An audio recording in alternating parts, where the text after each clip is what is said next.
Un voyage au Maroc est une expérience unique. Tout le pays vibre d'une richesse culturelle où le vécu humain se mesure à la simplicité et à la grandeur des gestes millénaires. De l'artisan au fond de son échoppe, au somptueux palais, le Maroc exalte l'essence du voyageur qui vit cette aventure comme une initiation. Les gens sont le cœur vibrant de ce royaume enchanteur.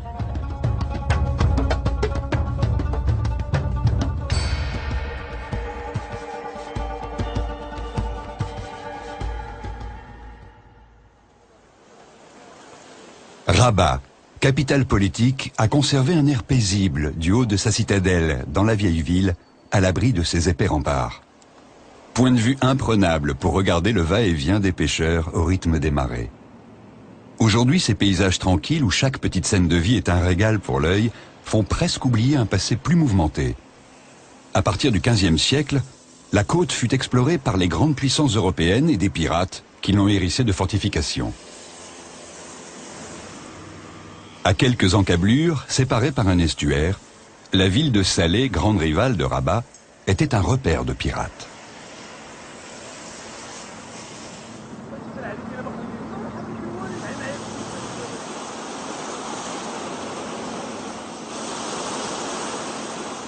Une ville côtière, sur ses rives autrefois dangereuses où la menace venait de la mer, devait se protéger derrière des fortifications. Contraste saisissant dès la muraille passée.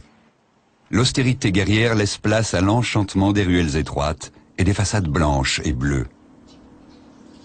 Dans ce labyrinthe où il fait bon se perdre, ombre et lumière se disputent l'espace. La course du soleil réinterprète en permanence ce paysage urbain que l'on redécouvre toujours différent. Des silhouettes discrètes hantent ce lieu magique. Ici, on préfère marcher à l'ombre en espérant croiser sur son chemin un brin d'air rafraîchissant, comme une histoire venue de la mer.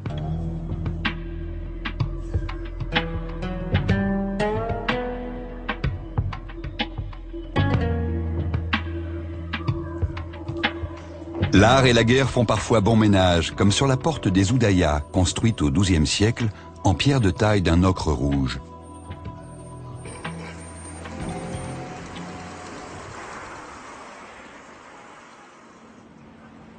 La muraille encercle la Casbah jusqu'au bourg Greg, avec à son extrémité le jardin des morts, un autre havre de paix où l'on vient flâner tranquillement.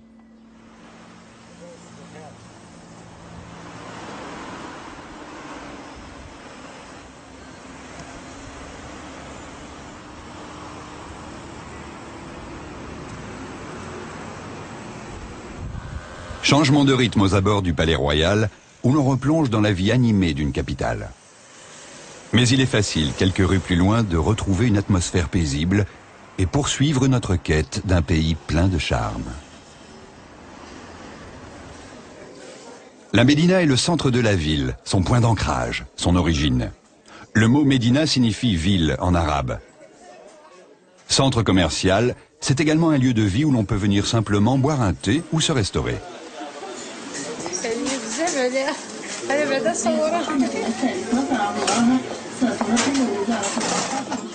La Médina reste un lieu d'activité essentiel pour le petit commerce et l'artisanat.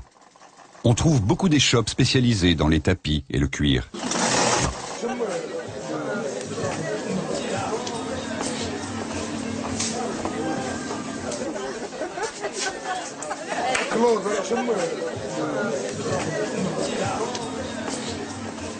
Le commerce s'adresse ici essentiellement à une clientèle locale, un détour indispensable pour toucher le cœur véritable de la ville.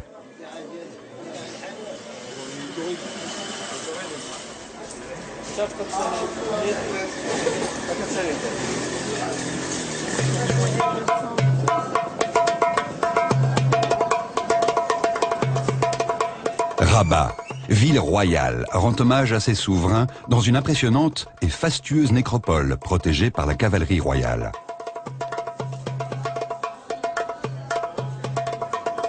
Au centre, dominant l'ensemble, la tour Hassan devait être le minaret d'une mosquée imaginée par Yacoub el Mansour au XIIe siècle.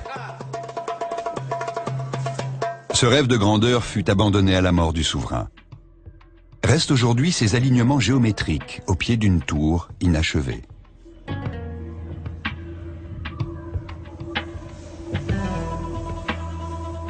D'une hauteur de 44 mètres, ces proportions laissent deviner une taille 2 fois plus importante. Aujourd'hui, les vestiges laissent simplement imaginer la démesure du projet arrêté net dans sa course à la grandeur. Le mausolée de Mohamed V abrite le sarcophage de Mohamed V et celui de ses deux fils, le prince Moulay Abdallah et le roi Hassan II, mort en 1999.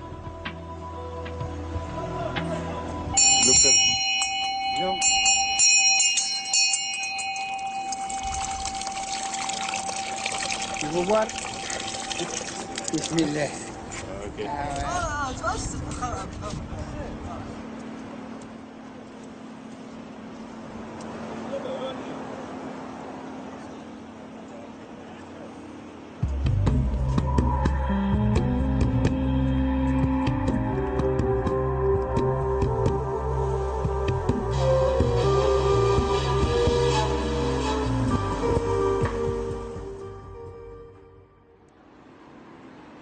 Un peu plus à l'est, Meknès est également une ville impériale et donne l'idée de la grandeur revendiquée par les souverains alaouites. Moulay Ismaïl, contemporain de Louis XIV, dont il se prétendait l'égal, a élevé ici une cité à l'image de sa magnificence.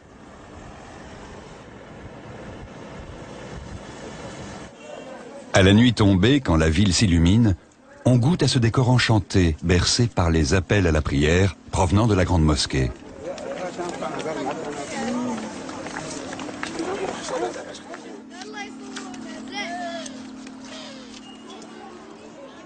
À Meknès, comme dans tout le Maroc, le visiteur est impressionné par la vitalité de la jeunesse. 30% de la population est âgée de moins de 15 ans. Une richesse, mais aussi un défi pour un pays qui mise sur l'éducation pour s'inventer un nouvel avenir.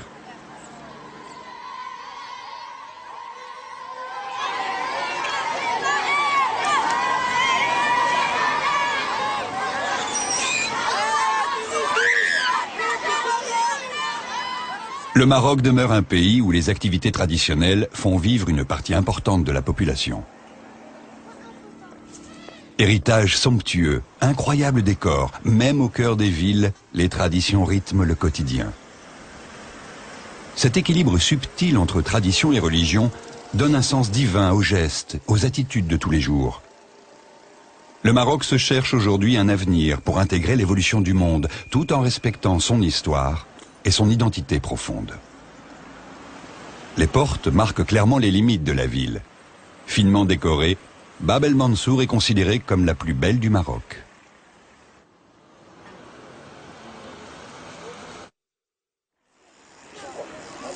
Juste en face, la place El Emid fait la jonction entre la ville impériale et la Médina.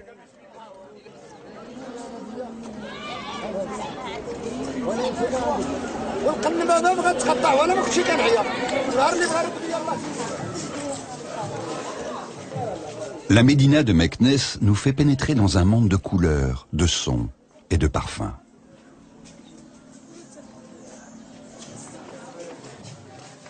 Impossible de ne pas céder aux appels incessants des pâtisseries, dont les étals occupent un espace important, surtout pendant le Ramadan. À base de miel, d'amandes et de sésame, cornes de gazelle, shebakia et baklaoua ne devraient pas décevoir les amateurs de douceur sucrée.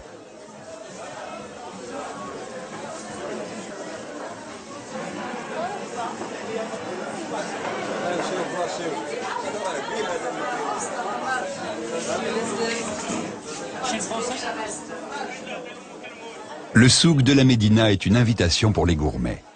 La cuisine marocaine, reconnue comme l'une des meilleures du monde, développe une incroyable palette de saveurs, dont la base est constituée de produits de qualité. Fruits et épices se partagent les étals des boutiques dans une mise en scène qui met déjà en appétit. Les plats offrent un spectacle qui réveille les sens. Couleurs, parfums, saveurs, les recettes se transmettent dans les familles d'une génération à l'autre. Et bien sûr, on retrouve dans le souk tous les produits naturels qui font aussi le goût du Maroc. Menthe fraîche, olives ou dattes. Il ne faudrait surtout pas se priver. Le sourire en prime.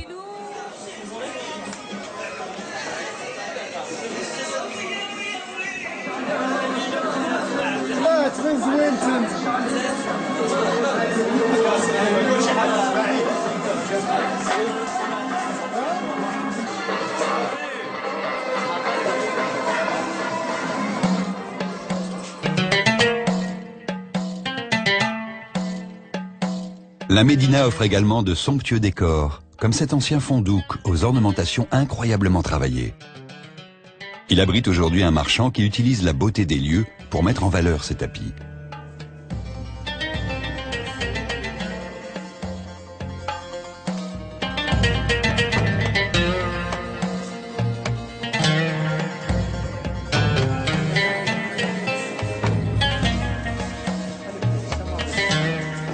La médersa, édifice caractéristique des cités musulmanes, est une école coranique. Pour étudier les écritures sacrées, on a voulu le plus beau et la décoration égale celle d'un palais princier. Le bâtiment s'organise à partir d'une cour centrale, agrémentée d'une fontaine. Sur les côtés s'ouvrent les iwan, des salles où les professeurs dispensaient leur enseignement. Dans la Médina, les commerces jouxtent les lieux de culte. Mais le centre est marqué par la présence de la mosquée, autour de laquelle la vie s'organise. La Médina est un espace à apprivoiser. Façonnée par des siècles de pratique, elle est l'image de ce qui se vit entre ses murs. Il faut observer pour comprendre. Et aller de rencontre en visite pour que ce monde fascinant dévoile quelques-uns de ses secrets. Autre curiosité, le bassin de l'Agdal est un réservoir creusé par Moulay Ismaïl, pour irriguer les jardins du palais et alimenter en eau les bains de son harem.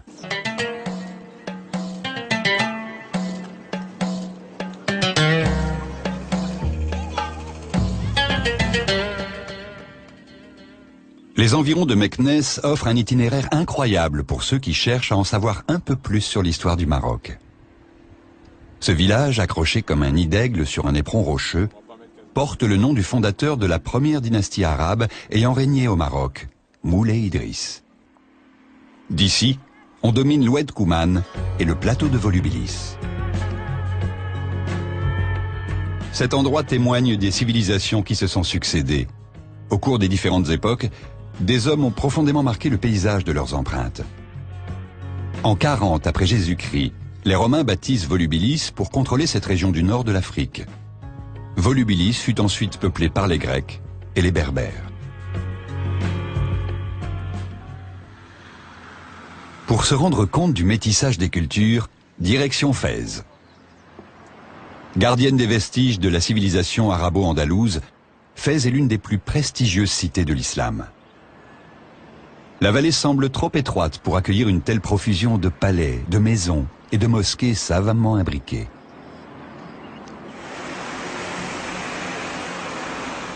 Peuplée d'artisans habiles, de marchands avisés et de fins lettrés, instruite et commerçante, troisième ville du Maroc, Fès revendique la place de capitale culturelle. La Médina nous ouvre ses portes. Flânant longuement, presque au hasard, on découvre les innombrables vestiges classés au patrimoine de l'humanité par l'UNESCO et les minuscules échoppes. Mouvements et couleurs, bruits et cris, le charme joue à plein.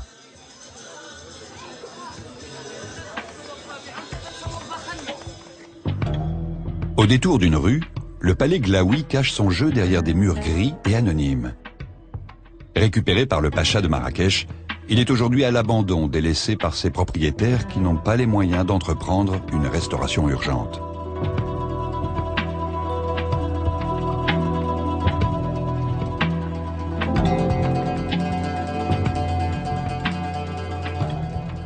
Il fut pourtant, du temps de sa splendeur, le plus somptueux de la Médina, avec 17 maisons, 2 grands jardins et une école coranique.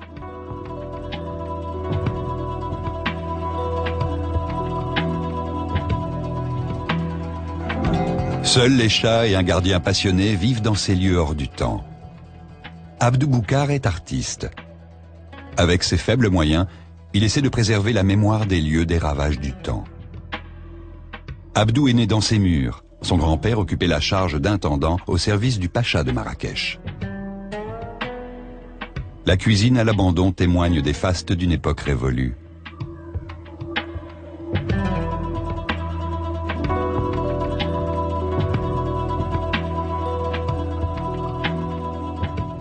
Dans une autre aile, le quartier des femmes. Le harem avec ses boiseries abîmées demeure un lieu merveilleux.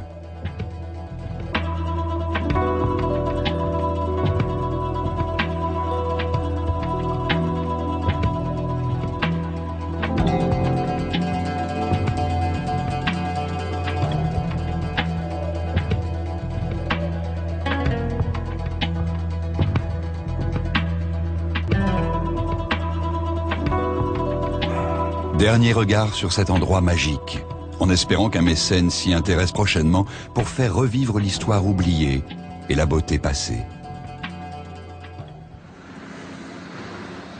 Fès a fait la réputation de la céramique marocaine. La tradition est ancienne et remonte à l'Antiquité.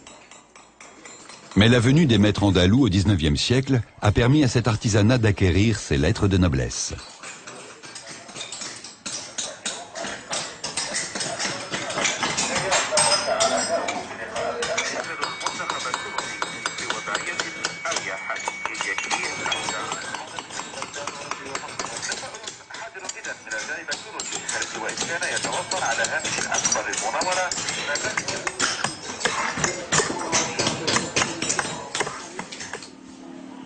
Le travail d'ornementation réclame minutie et précision pour créer des pièces uniques.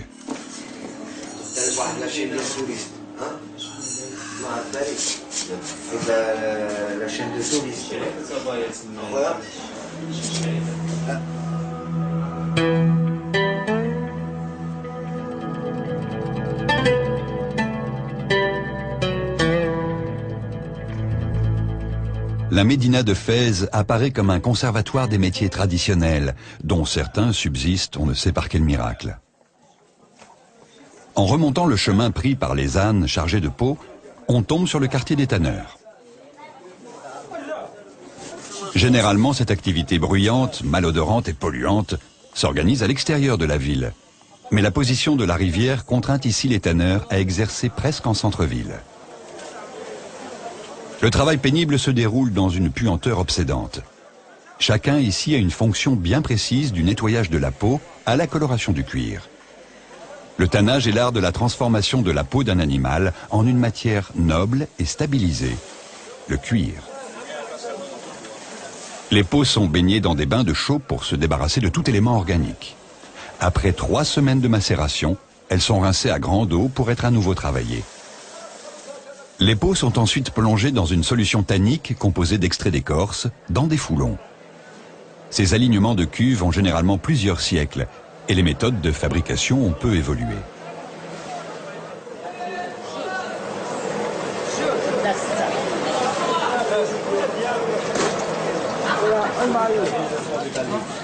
Les peaux sont essuyées et triées en fonction de leur qualité et partent ensuite chez les commerçants. Les négociations donnent généralement lieu à des discussions animées.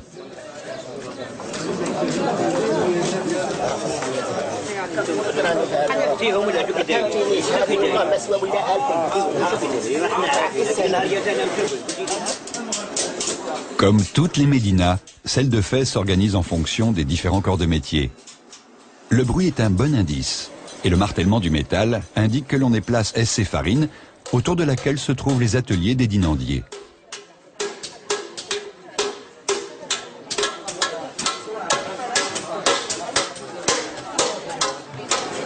Par l'une de ces 14 portes, on aperçoit la mosquée Karaouiyine, la plus grande de la ville. Construite en 933, chaque souverain d'une nouvelle dynastie a voulu laisser son empreinte dans la pierre. L'édifice présente une incroyable ornementation qui illustre cette surenchère. Avec la mosquée et les bains, l'école coranique est l'un des édifices caractéristiques des cités musulmanes. La médersa El Atharine, par la qualité de ses collèges et les soins apportés à sa décoration, traduit l'importance culturelle et spirituelle de la ville.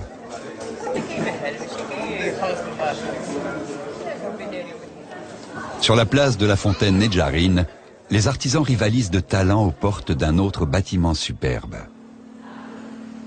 Le fondouk en Nedjarine est une construction qui date du XVIIIe siècle, restaurée par des fonds privés avec le savoir d'artisans qui ont remis au goût du jour des techniques ancestrales. Le fondouk abrite désormais le musée des arts et métiers du bois.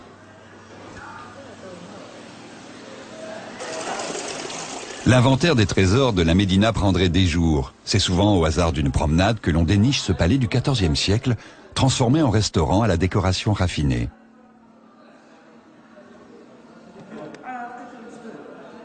Ou encore le palais Mnebi, palais somptueux du XIXe siècle où le général Lyautey vécut lors de son arrivée au Maroc. Le palais est entretenu par des fonds privés et est utilisé à l'occasion de grandes réceptions.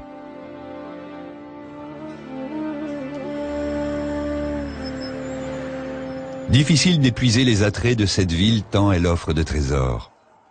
Sa découverte restera une expérience unique au cours d'un voyage au Maroc.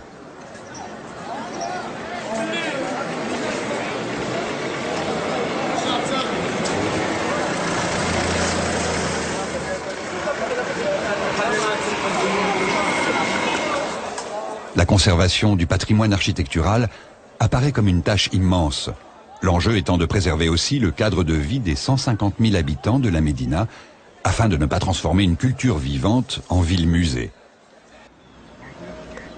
Le palais royal à Fès, comme dans toutes les villes impériales, ne sert que rarement. Le roi y séjourne uniquement lors de ses déplacements.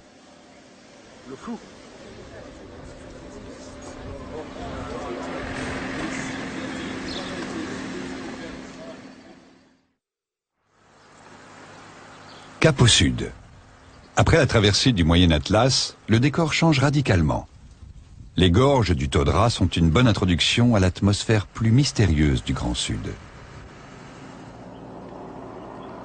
La Palmeraie de Tinnérir est un paradis de fraîcheur et de verdure, dans un environnement particulièrement aride en été. C'est un milieu fragile qui nécessite les soins incessants apportés par l'homme. Après le Haut Atlas, on retrouve les demeures en pisé, typiques du sud marocain. Ces demeures en terre, dont certaines existent depuis plusieurs centaines d'années, résistent tant bien que mal aux assauts de la pluie et du soleil. La richesse des palmeraies est le dattier.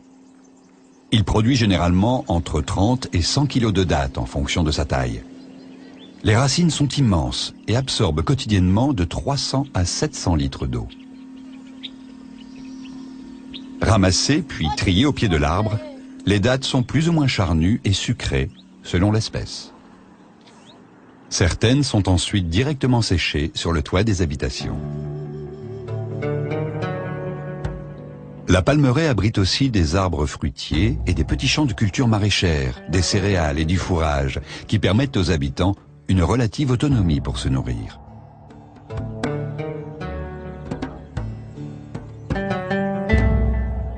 On trouve aussi quelques plantations de thé et de tabac. Toutes les parcelles sont limitées par de petits murets qui facilitent un système d'irrigation très performant.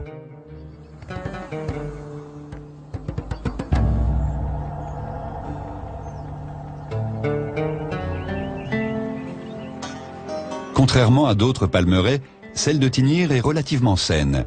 Le bayou, un champignon parasite, n'a pas encore fait de ravages sur les palmiers dont dépendent le fragile équilibre de cet écosystème particulièrement sensible.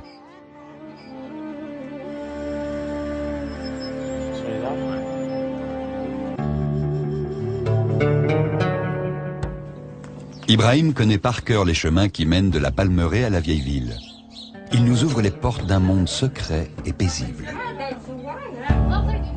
Cette architecture typique de cette région est faite à partir de pisé, de la terre humidifiée malaxée avec de la paille et du gravier. Les murs à la base font plus de 80 cm d'épaisseur et sont élevés sur des fondations en pierre ou en galets. Les artisans travaillent à l'ombre de ces demeures. L'artisanat de la ville est réputé, permettant ainsi à la Palmeraie de prospérer. Le travail est long et fastidieux, mais le résultat est superbe, comme pour ces tapis berbères.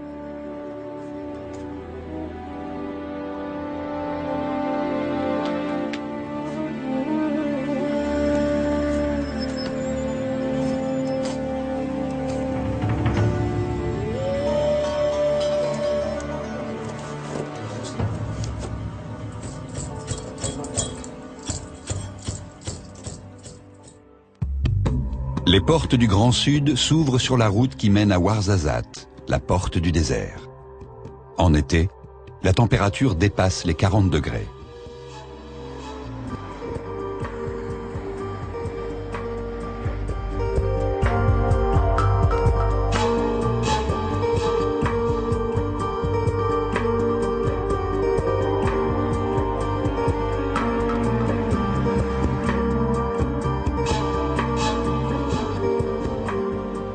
La Palmeraie de Boulman, au débouché du Dadès, est moins fournie. Elle souffre du bayou, le champignon destructeur. Mais la bourgade est au centre du commerce de dattes pour toute la région.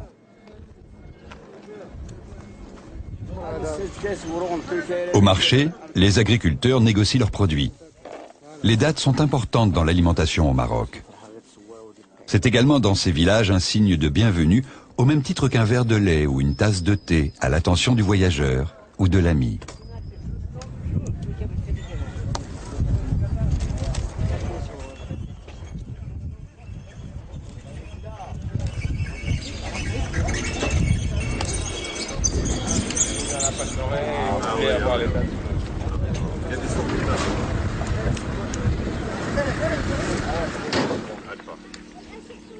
Askoura, la Kasbah d'Armedili, est impressionnante par sa taille et remarquable par sa décoration. Elle a été bâtie par le maître du Coran du Glaoui et est toujours habitée de temps à autre par son propriétaire.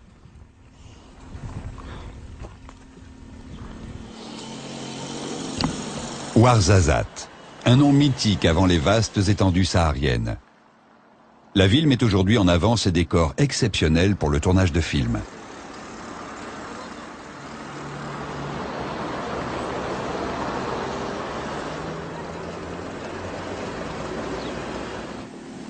Tifoultout, avec sa Kasbah en pisé ocre pâle, a été mal restaurée.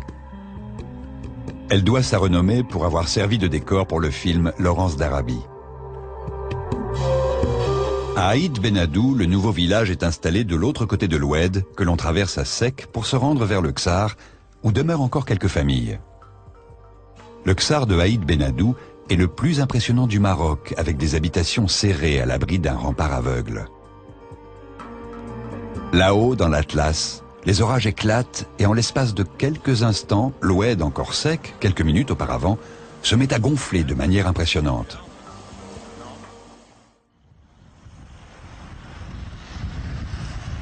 Marrakech est devenue une étape incontournable sur les routes du Sud, avec ses splendides remparts qui font face à l'Atlas. La Ménara est une oasis recherchée. Ce bassin monumental a été créé au XIIe siècle pour irriguer les nombreux jardins des palais. Bordé d'une immense oliveraie de 90 hectares, c'est un parc recherché pour son calme et sa fraîcheur. Les remparts de l'Agdal et la Ménara ont d'ailleurs été intégrés au domaine royal qui en assure l'entretien. Le célèbre minaret de la Koutoubia est considéré comme un pur joyau de l'architecture hispano-mauresque. Depuis 8 siècles, il est le symbole de la ville. Chaque face offre un décor différent, s'étirant le long des 70 mètres de l'édifice dominant la ville.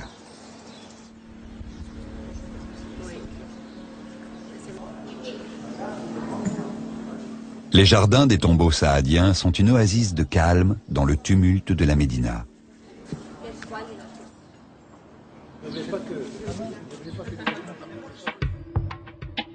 Découverts et restaurés en 1917, ils étaient protégés des regards d'une épaisse muraille. C'est là que reposent les sultans et leurs familles, et notamment le fameux Ahmed Mansour. Le tour des remparts de Marrakech fait 19 km de long. Une enceinte élargie lors des agrandissements successifs de la Médina est régulièrement restaurée depuis sa construction en 1130. La Médina de Marrakech est complexe, témoin de plus de 1000 ans d'histoire, où chaque dynastie, depuis les Almoravides, a laissé sa marque. Et on se laisse porter comme dans un rêve, où une beauté succède à une autre.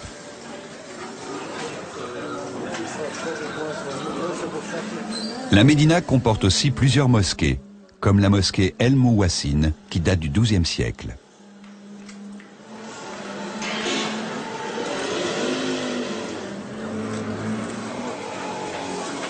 La Médina est savamment découpée, même si rien ne l'indique, comme le souk des teinturiers, où les tissus sèchent au-dessus des étals.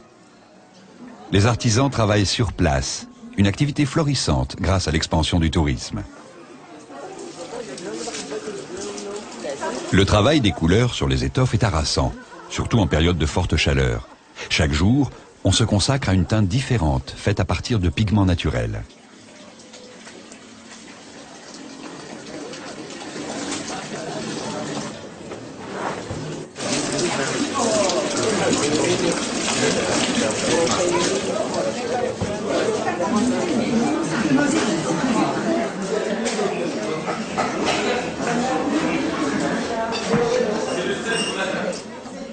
Le quartier des tanneurs est un peu à l'écart, mais les cuirs sont travaillés et transformés de manière remarquable.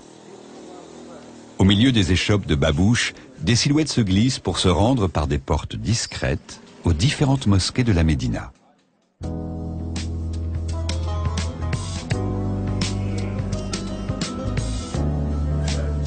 La Médina recèle d'endroits étonnants. Les riads, ces riches demeures qui, restaurées et adaptées à la mode occidentale, deviennent de luxueuses résidences. Véritables havres de paix, ils sont de plus en plus recherchés des touristes, mais aussi des célébrités qui rêvent de s'inventer une vie princière. La restauration de ces demeures est devenue une activité florissante. Il suffit de promener son regard sur les toits pour deviner des terrasses ou des lieux originaux, comme dans un tout autre style, ce fondouk transformé en un atelier d'artisanat.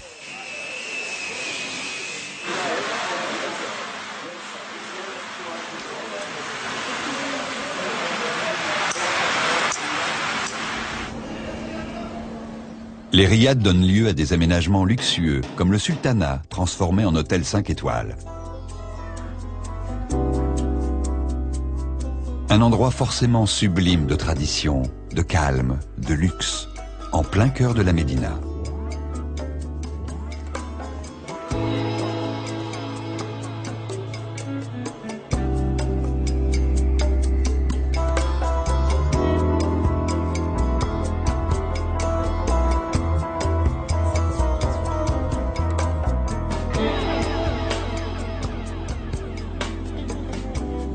Sur la terrasse, très vite, les bruits de la rue rappellent que nous sommes dans la Médina, avec ses échoppes bruyantes et animées. Lorsque l'on découvre Marrakech pour la première fois, la place Jemaa el-Fna constitue un vrai pôle d'attraction. D'abord, beaucoup de petites rues y conduisent. De plus, sur cette place incroyable, règne une atmosphère particulière. Ce lieu touristique attire aussi les Marocains qui aiment bien regarder et écouter conteurs et magiciens, ou suivre les performances de différents artistes, sans oublier les charmeurs de serpents. Chacun ici appartient à une confrérie qui fait de la place, malgré des airs de joyeuse pagaille, un lieu organisé en fonction de règles à respecter.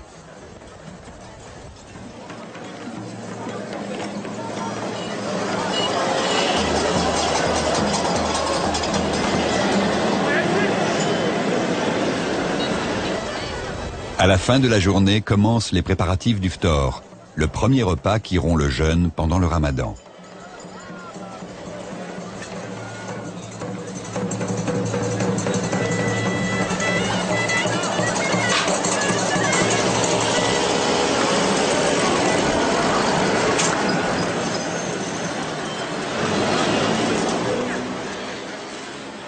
Le chant du muezzin vient à peine de retentir au coucher du soleil.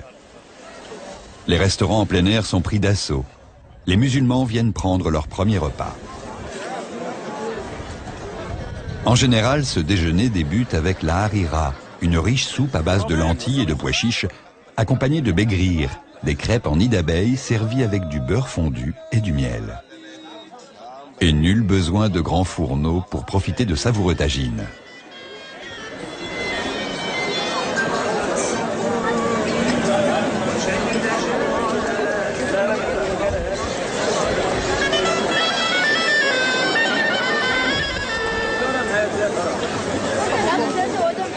Les touristes viennent aussi pour dîner à la table de ces petits restaurants familiaux transmis de père en fils et qui proposent chacun une spécialité.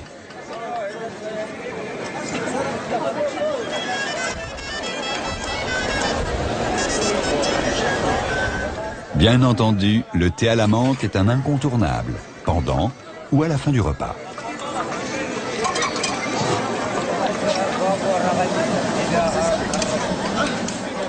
La concurrence est rude entre les tables. Même si la plupart ont une très bonne réputation, pour attirer le client, les chefs soignent bien sûr la cuisine, mais n'hésitent pas aussi à faire monter l'ambiance.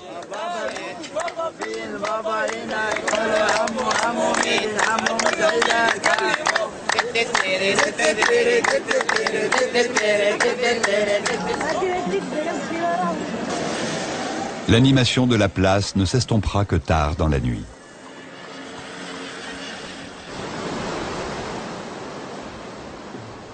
Quitter Marrakech. Direction la mer, à travers les plaines arides et les forêts de Tuya et d'Arganier, jusqu'à Essaouira. Contrainte de se protéger des pirates de tous bords, Essaouira, l'ancienne Mogador, est une véritable citadelle posée sur les rochers. La ville citadelle a été façonnée par les Portugais, puis par les dynasties alaouites.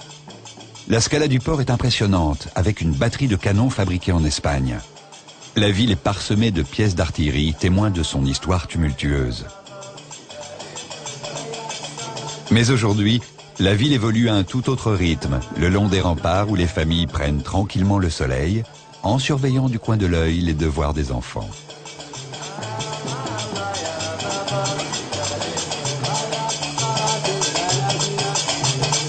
Le port d'Essaouira s'appelait autrefois le port de Tombouctou. Bâti au XVIIIe siècle par le sultan Sidi Mohamed Ben Abdallah, il reste aujourd'hui un des grands ports de la côte atlantique. Sur les quais, les écailleurs se disputent les faveurs des clients. Les mouettes et les goélands se régalent.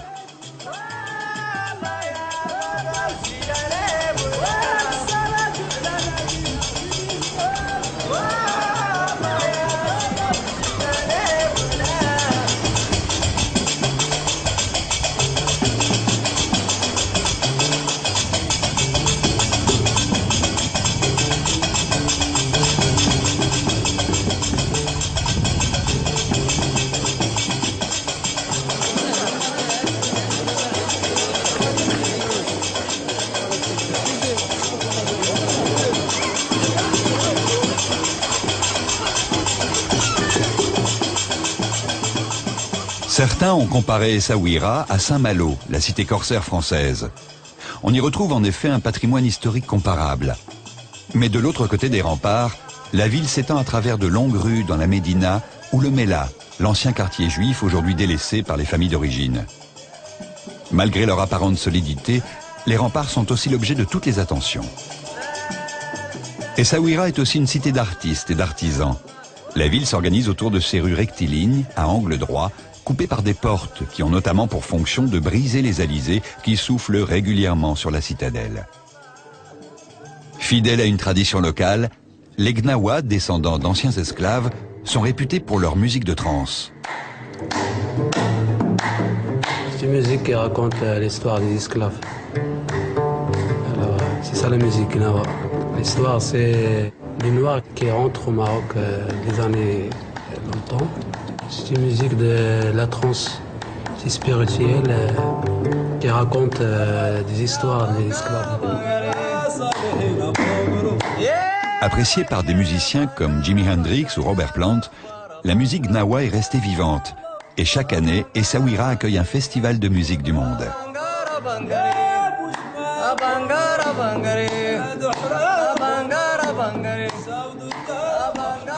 Le travail du bois, la marqueterie, l'incrustation sont réputés.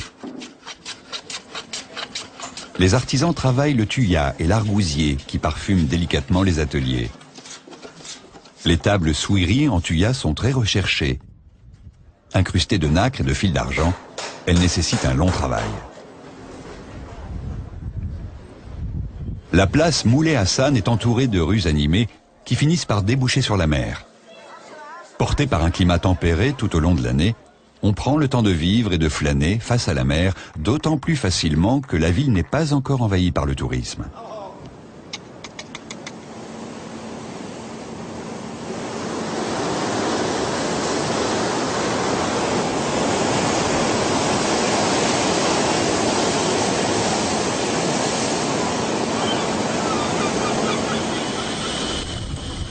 De l'autre côté du port, le chantier naval fabrique toujours des boutres et des chalutiers en bois. Même si l'activité de ce chantier traditionnel diminue, on travaille encore avec les techniques et les outils des anciens charpentiers de marine.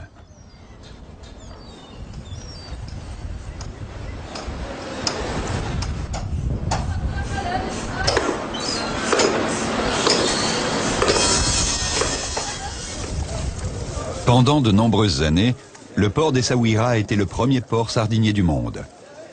La pêche marocaine est la plus importante d'Afrique, grâce à sa côte atlantique particulièrement poissonneuse.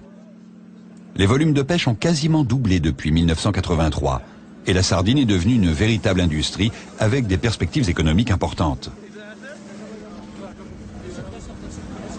Le matin, au retour de la pêche, le déchargement des bateaux est un spectacle en lui-même. Cette technique permet de vider un bateau éloigné du quai en un temps record.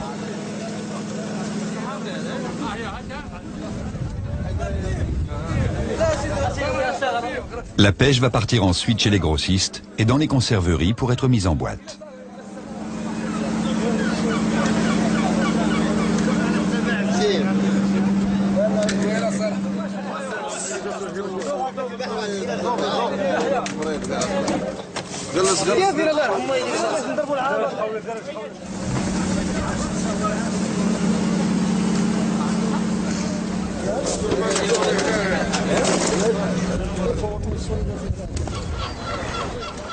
Un peu comme à Marrakech, derrière les remparts ou des murs anonymes, on découvre des riades superbes.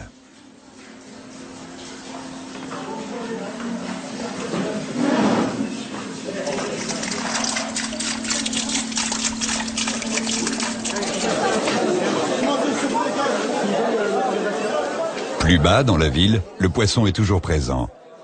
La cuisine des Saouira utilise beaucoup de poissons avec des légumes et des épices. C'est aussi pour les habitants une source d'approvisionnement privilégiée avec des arrivées de denrées fraîches plusieurs fois par jour.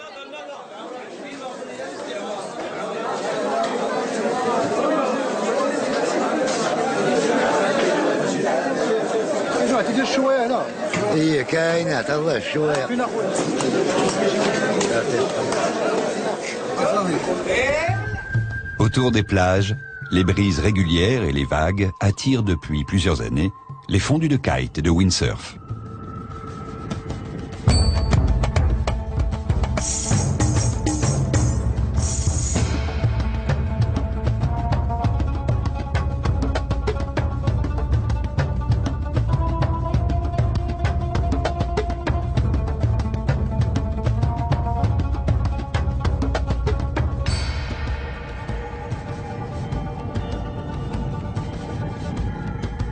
En quittant Essaouira vers le sud, on a peu de chances d'être dérangé sur les longues plages désertes, si ce n'est par le passage de quelques chameaux remontant le long de la côte.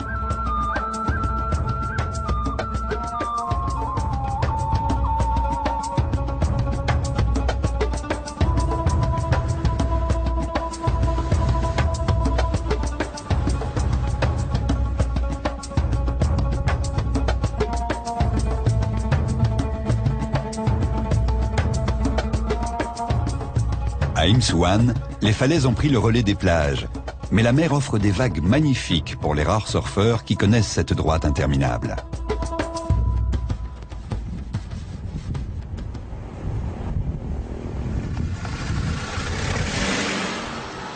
Agadir est bien sûr une grande station balnéaire, mais c'est aussi le grand port de pêche de la côte atlantique et sans doute l'un des ports sardiniers les plus importants au monde. Plus d'une quarantaine de conserveries sont installées dans les environs pour exploiter ces ressources.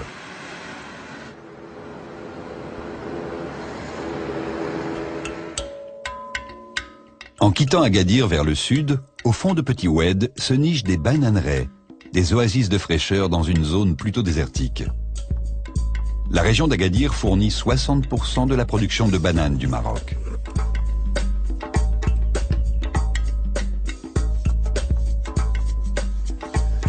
L'huile et la pâte d'argan réalisées à partir des amandes de l'arganier sont également une spécialité de la région.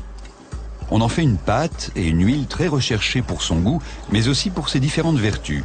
Elle limiterait notamment le risque d'hypertension artérielle. On l'utilise aussi en cosmétique et en pharmacologie.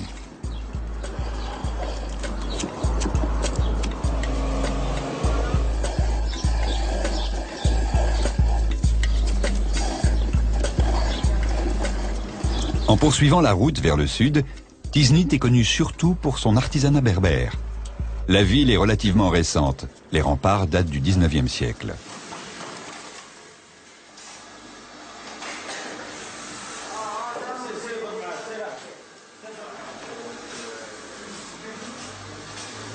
C'est un travail méticuleux, avec des fils de métal torsadés, aplatis et enroulés en de fins motifs ajourés. À Tiznit, c'est des juifs, des travaux, des bijoux. Tradition des juifs berbères. Après, il y a aussi des juifs qui sont laissés ces métiers-là pour les berbères. Et les berbères, ils sont connus, contenus de ce travail-là, toujours. Et il y a même les gens qui travaillent aussi dans leur maison comme ça. À la campagne, dans le sud surtout, le goût pour la parure est très important. Les plus beaux bijoux sont en argent, d'autres sont en bronze. Mais si humble soit le métal, il garde toujours une grande noblesse, avec une grande pureté dans les lignes, avec des dessins géométriques. La réserve de Massa est exceptionnelle. C'est une oued qui donne sur la mer, un espace encerclé de dunes et protégé. Aujourd'hui, cet espace préservé est connu des ornithologues pour abriter une multitude d'espèces en voie de disparition, comme l'ibis chauve. Une poignée de volontaires a également entrepris de nettoyer progressivement toute cette zone et tentent d'éloigner comme ils peuvent les braconniers.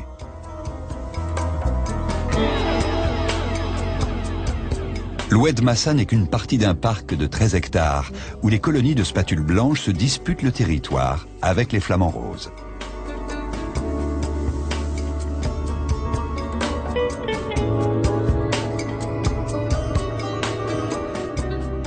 Il faut un œil exercé pour distinguer un balbuzard pêcheur d'un ibis falcinelle au plumage brun acajou.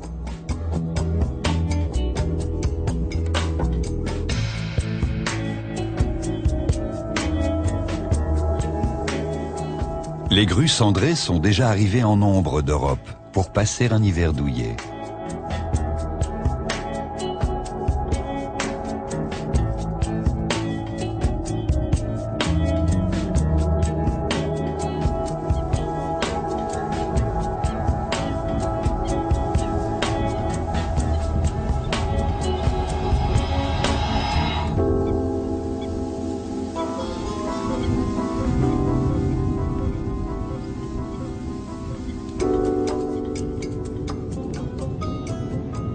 Les plus belles plages, quasi désertes toute l'année, sont bien sûr à l'écart des centres touristiques. Ici, à Sidi Irbat, c'est le domaine des troglodytes, avec les pêcheurs qui, en hiver, lorsque la houle est puissante, n'hésitent pas à laisser le poisson tranquille pour surfer.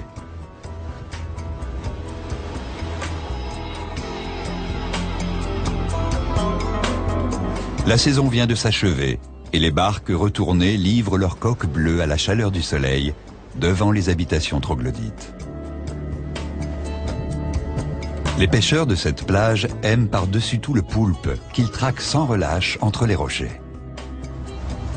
Sidi Irbat est un petit coin de paradis pour les amoureux de la mer. À l'écart des flots de touristes, c'est un endroit idéal pour terminer notre voyage, s'imprégner des sensations d'une fin de journée au bord de l'océan, se souvenir une dernière fois de toutes les merveilles. Les images d'un Maroc enchanté, qui sur l'immensité de ses plages, défilent comme la douceur d'un songe.